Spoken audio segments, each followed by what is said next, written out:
.com, la calidad que da la experiencia en servicio técnico de equipos médicos y estéticos. Informe RCR presenta Titulares de la Mañana con Pedro García Otero.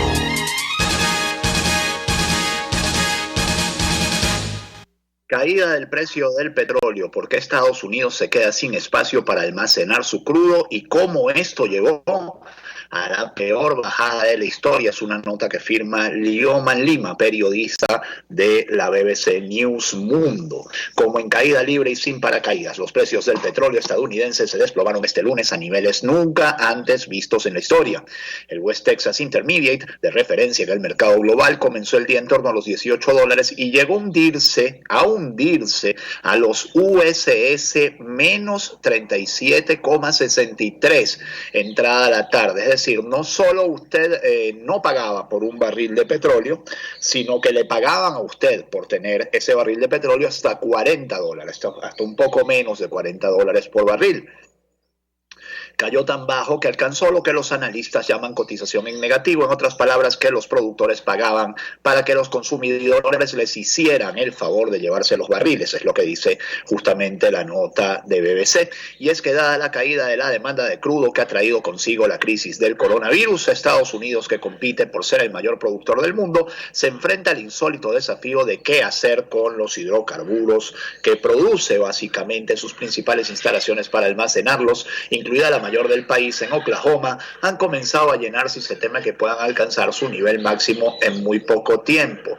Y estos son malas noticias para hoy y malas noticias para el futuro también, porque si los inventarios están llenos, pues los precios no se van a recuperar en un buen rato. Pero continúo leyendo la nota de la BBC. Si históricamente la disyuntiva de Estados Unidos, como en muchos otros países, era cómo lograr tener suficiente combustible almacenado para responder ante un potencial fallo en el suministro, ahora el problema resulta en que es tanta la oferta que no se sabe qué hacer con ella. Pero no solo pasa allí. En algún momento, muy pronto, es posible que la capacidad de almacenamiento del petróleo a nivel global alcance su límite, alertó el mes pasado Fatih Birol, director ejecutivo de la Agencia Internacional de Energía. Mientras, Rystad Energy, una consultora petrolera con sede en Oslo, estimó que el 76% del almacenamiento mundial ya está lleno y que era probable que el mundo se quedaría sin lugares donde guardar su crudo este abril. Pero ¿cómo se llegó a este punto? Bueno, por ahí continúa la nota de la BBC de Londres. Amigos, vivimos, gente trabajadora, gente madrugadora de Venezuela y del mundo que me escucha a esta hora, 6:33 de la mañana, de la diáspora venezolana que me escucha a esta hora, que ya es mediodía en Europa, que ya es un poco más tarde en Asia, ya está atardeciendo en Asia, para enterarse de las noticias de Venezuela. Bueno, asistimos a un hecho que yo creo que nadie pensó ver en su vida, el momento en el que el petróleo valdría cero y que valdría menos de cero. Y esto es una consecuencia, obviamente, de la pandemia, es una consecuencia de que las industrias petroleras sencillamente no se pueden apagar. No es una industria que esté pensada para que usted baje un switch y pare una refinería o pare un pozo de petróleo. Eso no sucede.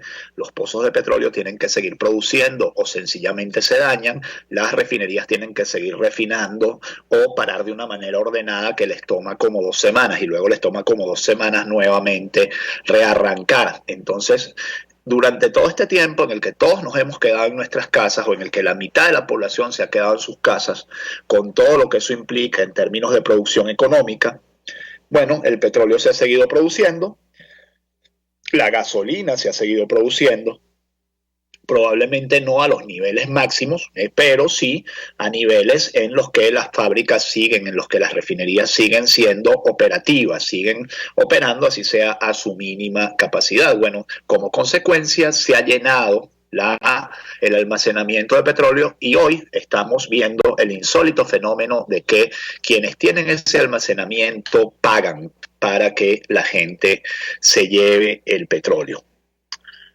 ¿Hasta cuándo durará esto? Bueno, no lo sé, Vamos a leer lo que dice el país en este momento. Dice: el petróleo de Estados Unidos pugna por regresar a terreno positivo tras la orden de Trump de llenar las reservas. Ayer ha anunciado Donald Trump que va a solicitar que, aprovechando el precio del petróleo tan bajo, se llenen completamente las reservas de petróleo de Estados Unidos. El crudo de referencia en Europa sufre un nuevo batacazo, pero se mantienen números verdes. El barril de Brent, y esto es buena noticia, aún vale más de $20. Guarden esta cifra en la cabeza de $20 porque dentro de unos minutos voy a hablar de ella. La lógica económica regresa, dice la nota del país, por la mínima al mercado petrolero estadounidense. El barril de crudo Texas, de referencia en la primera potencia mundial, volvía este martes a cotizar en positivo después de que el lunes se dejase a tensión el 300% de su valor. Y aquí el porcentaje está bien utilizado. Dicen que nada puede perder más de 100% de su valor. Esto sí, porque pasó a terreno negativo. Y entrase en negativo por primera vez en su historia. Con todo, el regreso a números positivos es demasiado débil y volátil como para considerarle una tendencia asentada. Tras repuntar a tensión de nuevo más de un 100% en los primeros compases de la jornada, iba perdiendo fuelle con el paso de las horas, dando paso a un baile de los precios en la frontera misma entre el verde y el rojo. Que los futuros de crudo estadounidense para entrega en mayo llegasen a cotizar el lunes en negativo quiere decir que quienes compraban un barril de entrega en mayo no tenían que pagar nada, sino que recibían dinero a cambio de quedárselo. Y Donald Trump ha dicho, justamente, leo La Voz de América, lo dijo ayer porque Trump es uno de los interesados en que el petróleo esté, digamos, a un precio razonable, y es uno de los interesados por una razón muy sencilla. Él siempre defiende la industria petrolera estadounidense y ha dicho que el hecho de producir a plena cantidad petróleo de esquistos, petróleo que es mucho más caro de producir que el petróleo, digamos, del Medio Oriente, tiene una razón, digamos, no solo geopolítica, sino tiene una razón económica, que hay miles de empleos relacionados con el petróleo en Estados Unidos y que él quiere conservar esos empleos. Bueno, Trump ha dicho, tras la caída del precio del petróleo, es un buen momento para comprar. Ha dicho esto el presidente estadounidense. El mandatario aprovechó su intervención diaria en la Casa Blanca para fijar la posición de la administración ante la brusca caída de los precios del petróleo debido a la crisis por la pandemia del nuevo coronavirus. Esperamos que el Congreso lo apruebe. El presidente, que busca agregar hasta 75 millones de barriles a la reserva estratégica de petróleo, dijo que si podemos comprarlo por nada, tomaremos todo lo que podamos. Y yo voy a decir aquí, voy a dar una recomendación no pedida al régimen de Nicolás Maduro. No pedida, y no espero que me la acepten, tampoco soy un experto petrolero, pero yo, en esta contingencia de país en la que no tenemos petróleo, no tenemos gasolina, y nos están regalando el petróleo, no solo nos lo están regalando, sino que nos están dando dinero por llevárnoslo, o nos pueden dar dinero por llevárnoslo, y nos pueden dar dinero por llevarnos gasolina. Yo diría lo siguiente: abran la importación de gasolina, a quien quiera tenerla, concesionen algunas bombas, abran bombas concesionadas con importación de gasolina. Eso se arma muy rápido y podemos estar recibiendo gasolina que no estamos produciendo y tener la oportunidad de medio echar a andar el país, por lo menos por un ratico, mientras esto se estabiliza. Así lo digo, y así, bueno, quien quiera tomar la recomendación la puede tomar, quien no, bueno, probablemente no quieran tomarla. Yo sé que la Cámara Petrolera propuso en estos días abrir la importación de gasolina y le dijeron que por el momento no. Bueno, a lo mejor el momento de hace 2 semanas no es el momento de hoy. Dice NTN 24, Estados Unidos aprovecha caída del crudo y compra 75 millones de barriles para sus reservas. Fíjense la diferencia en lo que es afrontar una crisis con el dinero en la mano y afrontar una crisis mamando y sin amigos como estamos los venezolanos. Y a mí me parece, gente trabajadora, 6:39 minutos de la mañana, estos titulares de la mañana de RCR 750M, a mí me parece que no fue casualidad. Si uno elige el día en el que muere, que yo estoy seguro de que eso no es así, pero bueno, vamos a permitirnos una licencia poética y vamos a decir que uno elige el día en el que muere. No es casualidad que el día en el que el modelo rentista petrolero venezolano se fue definitivamente al demonio, porque para mí ayer murió la Venezuela petrolera. O sea, yo creo que nadie, ni en sus sueños más locos, nadie pensó ver el petróleo en negativo. El día que muere la Venezuela petrolera, la Venezuela rentista, muere también Emeterio Gómez, quien tanto advirtió contra ella. Economista y filósofo, un hombre, uno de los hombres más inteligentes que yo he tenido el honor de entrevistar a lo largo de mi carrera periodística. Un hombre que no temió nadar contracorriente, siempre nadó contracorriente, fue un hombre propulsor del libre mercado, pero no solo del libre mercado como el mejor camino para una economía sana, sino del libre mercado como el mejor camino para una sociedad sana. Decía Emeterio Gómez que no hay libertad sin propiedad privada, era uno de sus argumentos principales, y que la propiedad hacía hombres libres, era uno de sus argumentos filosóficos principales. Bueno, ha muerto ayer en Barcelona, España, víctima del COVID-19. Emeterio llevaba ya muchos años retirado de la actividad pública, desde 2013, porque ese año sufrió una caída y, bueno, lamentablemente nunca volvió a ser el mismo. El año pasado, en mayo aproximadamente, se abrió un GoFundMe para ayudarlo. No sé si ese GoFundMe le habrá ido bien, le habrá ido mal, en medio de tantos cientos, miles de GoFundMe que uno ve todos los días en el drama venezolano. Yo la verdad no sé si a Emeterio o a la familia de Emeterio le fue bien o mal. Bueno, muere, como dice su hija, Fanny Gómez, sin poder ver a Venezuela libre. Sus hijos, el año pasado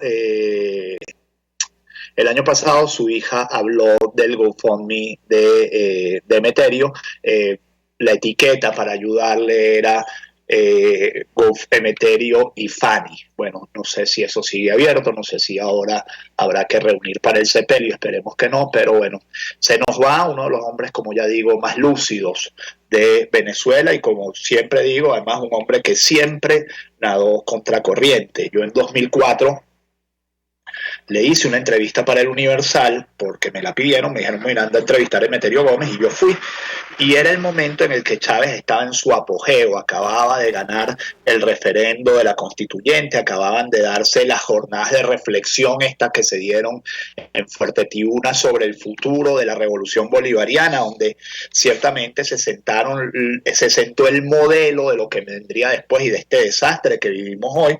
Y Emeterio me dio una frase con la que yo titulé y que siempre he recordado. Emeterio me dijo ese día: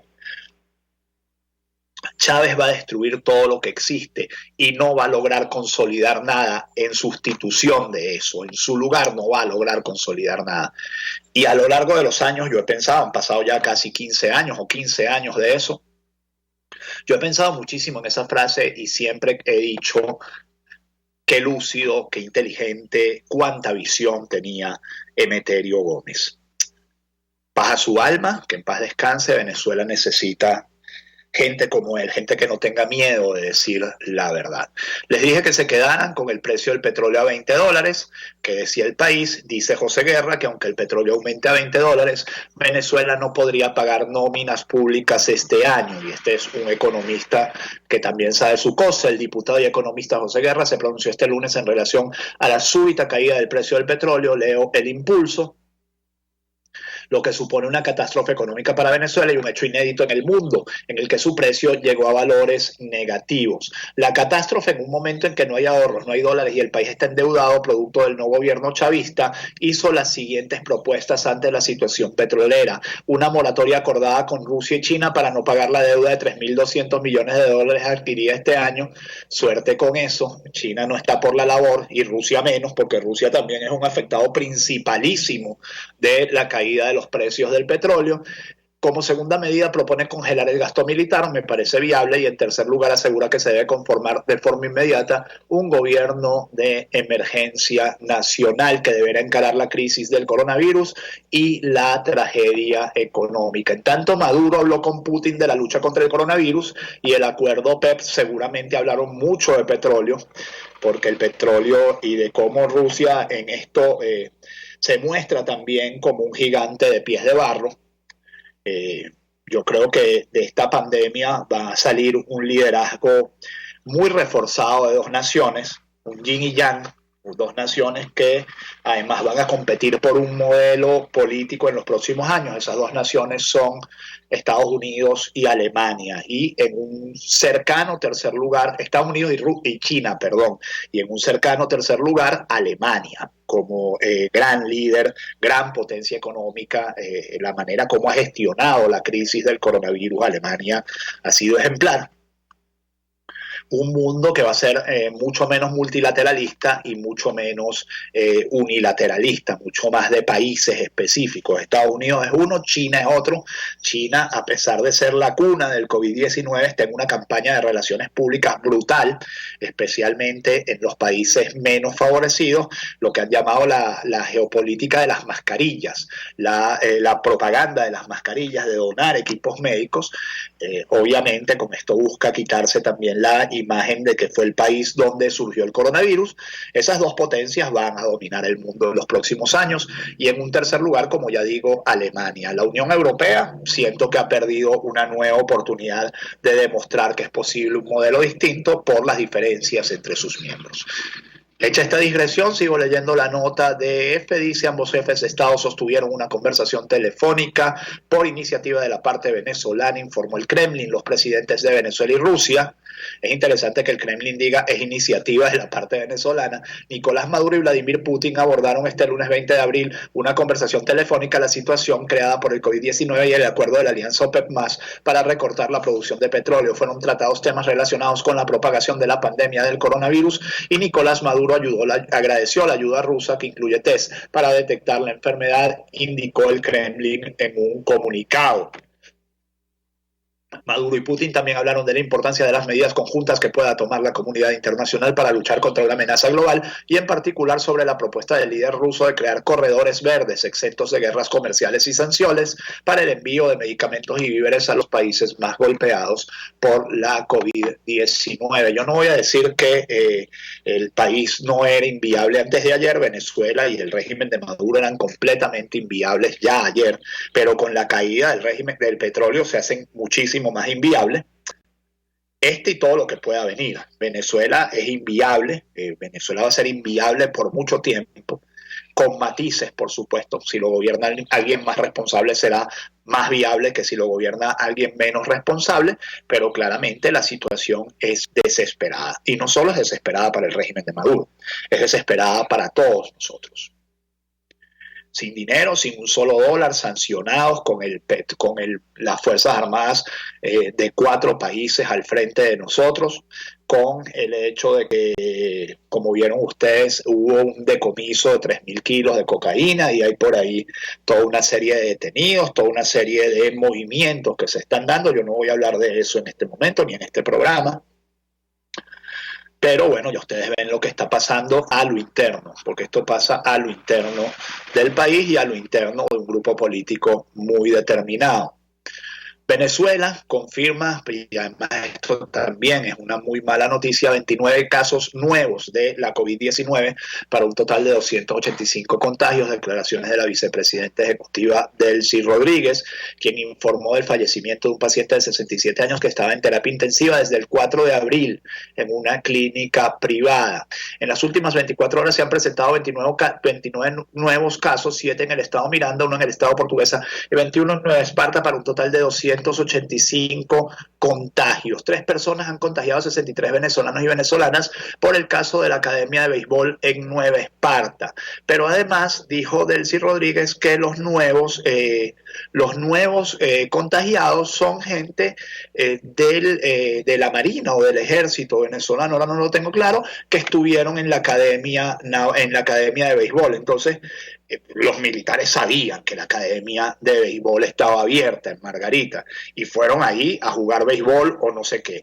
Entonces los de la academia también fueron a Caucagua, y entonces en Caucagua contagiaron aparentemente a un gentío. Hoy están peinando todo Caucagua a ver qué pasó. ¿Cómo llegó ese señor de Estados Unidos, o cómo llegó esa gente de Dominicana, perdón, a contagiar en Nueva Esparta? ¿Y cómo viajaron de Nueva Esparta a Caucagua? Bueno, eso no nos lo explica Delcy Rodríguez ni nos explica cómo se juntaron los muchachos de la Academia de Béisbol con los muchachos de la Academia Naval o Militar, pero ahí todo el mundo estaba haciendo en resumidas cuentas, y aunque la doctora Rodríguez, la señora Rodríguez, se haga la distraída, ahí todo el mundo estaba haciendo lo que le daba la gana. Ahora es muy fácil, por cierto, echarle la culpa a Alfredo Díaz de todo eso, ¿no? Pero ahí todo el mundo estaba haciendo lo que le daba la gana y no era con la anuencia de Alfredo Díaz, que como todos los gobernadores de este país, sobre todo los que ganaron en 2017, ni pinchan ni cortan. Ahí los que mandan son los de la SODI. Entonces que arreglen su lío allá adentro también, ¿no? La OMS advierte que lo peor está por venir respecto al coronavirus. Esto lo dice el cuestionado Tedros Ghebreyesus, el director general de la OMS. El jefe de la Organización Mundial de la Salud, Tedros Ghebreyesus, ha indicado este 20 de abril durante una conferencia de prensa que lo peor está por venir respecto a la pandemia de COVID-19, y viendo los números en Venezuela, la subida de ayer asusta, incluso si no se están haciendo pruebas.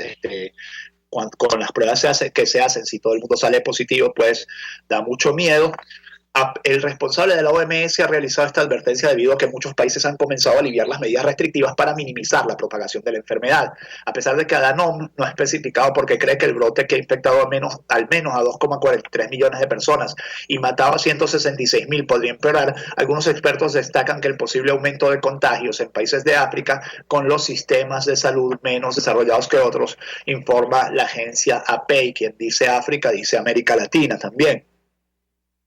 Este alto funcionario comparó la situación actual con la llamada gripe española de 1918, que acabó con la vida de cerca de 100 millones de personas, ya que estimó que ambos fenómenos tienen una combinación muy peligrosa. Yo creo que estas cifras no son las de la gripe española. Yo creo que la gripe española mató 1 millón de personas, pero bueno, vamos a ver, contagiaría sí a 100 millones, pero mató a 1 millón. Vamos a ver qué, tengo que verlo en Wikipedia, pero estoy casi seguro de que no son 100 millones de personas. Ya vamos cerrando, 6:52 minutos, se me fue rápido este programa, espero que ustedes también. Protestas en Sucre por falta de gasolina, esto fue ayer. Los pescadores desesperados dicen que no pueden salir a pescar y si no salen a pescar no comen. Detenido un capitán de la GNB por robo de armas, esto ocurrió en Los Teques, estado Miranda. Gran movilización ayer de fuerzas militares hacia la capital mirandina.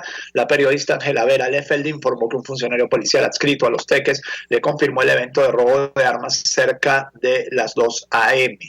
Funcionarios de Comando Nacional Anti-Extorsión y Secuestro y de la Dirección General de Contrainteligencia Militar por el presunto robo de armamento por parte de un supuesto capitán de la GNB.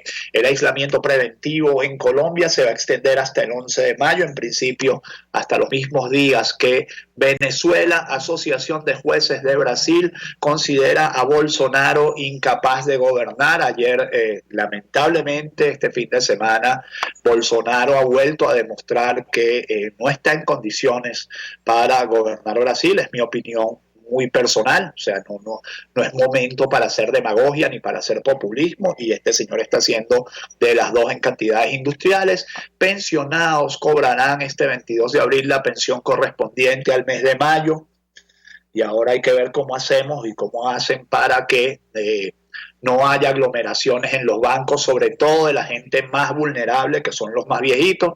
Hombre mató a 18 personas en el peor tiroteo en Canadá. Esto ocurrió el domingo, pero como están las cosas con la cuarentena en todos lados, no nos enteramos sino hasta ayer en la tarde. Fue un pueblo que tiene además un hermoso nombre, se llama Portapic, es un pueblo con un nombre francés, a 1.200 kilómetros al noreste de Toronto y en la provincia de Halifax. Y para cerrar, una información muy importante internacional. Corea del Sur revisa reportes sobre fragilidad de Kim Jong-un tras una cirugía. Aparentemente el líder de Norcorea se había hecho una operación y estaba grave de salud. Se recupera en una villa de la costa este luego de un delicado procedimiento hospitalario. Obesidad y tabaquismo tenía Kim Jong-un, quien creo que no llega ni a 40 años. Ha estado luchando con problemas cardiovasculares desde agosto, pero su salud se ha deteriorado. todo un enigma quién es Kim Jong-un y cómo se maneja el poder en Corea del Norte. Jaime Nestares en la dirección de la estación, Marilia García en la producción, Jackson Vargas en la coordinación de información, César Arteaga en los controles y quien les habla, Pedro García Otero.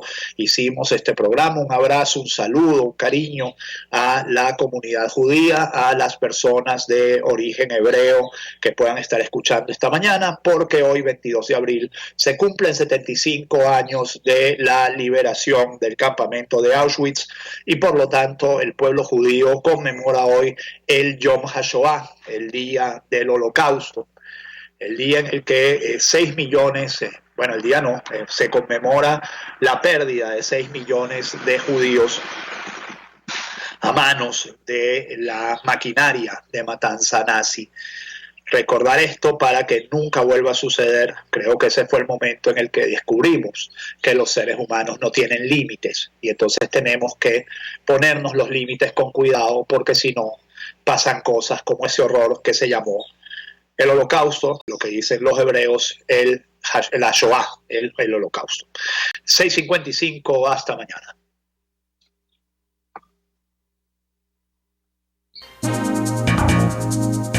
Informe RCR presentó Titulares de la Mañana con Pedro García Otero. Este programa fue presentado por compuperiquito.com. Recargamos tus ideas. Tecnohospitalaria.com, la calidad que da la experiencia en servicio técnico de equipos médicos y estéticos. RCR 750 AM.